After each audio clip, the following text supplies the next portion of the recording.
Barnaby Phillips is the author of Loot Britain and the Benin Bronzes and an award-winning journalist. He joins us now from London for more on this story. Thank you so much for joining us on the program. Now, this has been an issue countries have faced for years, especially countries that were under colonial rule. And although France returning the 26 artifacts is a positive start, they still have a long way to go, don't they? Given that France still has around 90,000 artifacts from sub-Saharan Africa. Yes, that's right.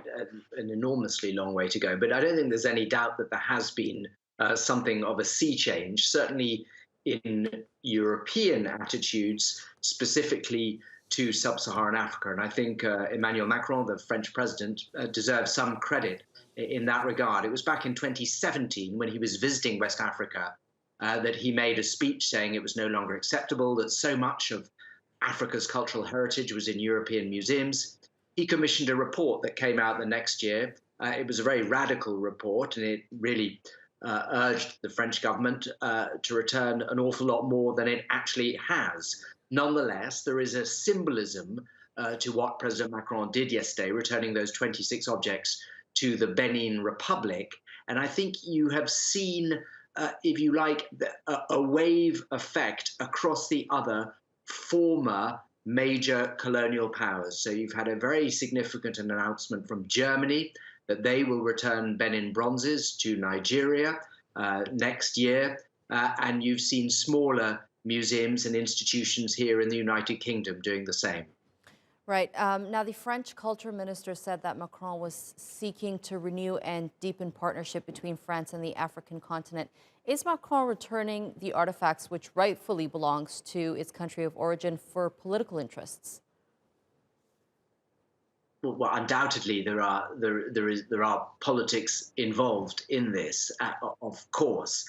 I think what he has done is to try and draw a line, if you like, between his own relationship with Africa and that of previous presidents. That undoubtedly is one of his concerns. There are domestic political reasons why Germany has decided to return its Benin Bronzes, and there are politics here in the United Kingdom too. There's a reason why it's unlikely that the British Museum will be following suit, returning Benin Bronzes, returning other contested treasures,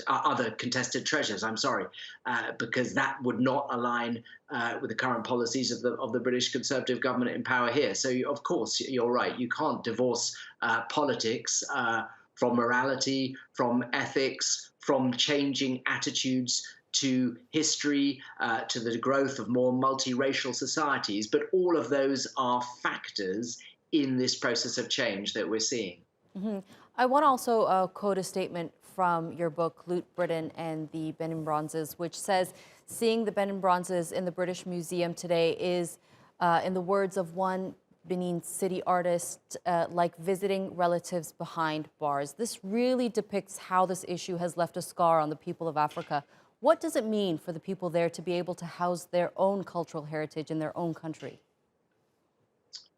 Well, I think for some people in a place like Benin City, or indeed in Abomey in the Benin Republic, to where those treasures will be returned from France, this is an issue of enormous emotional, I suppose, psychological importance, being reconnected with history, attaining a sense of self-worth, of dignity. Remember, a place like Benin City today, notorious for its involvement in human trafficking, for its involvement in sending girls to work in prostitution in Europe. And this is, if you like, an attempt to connect with a better and a more glorious past, to reconnect.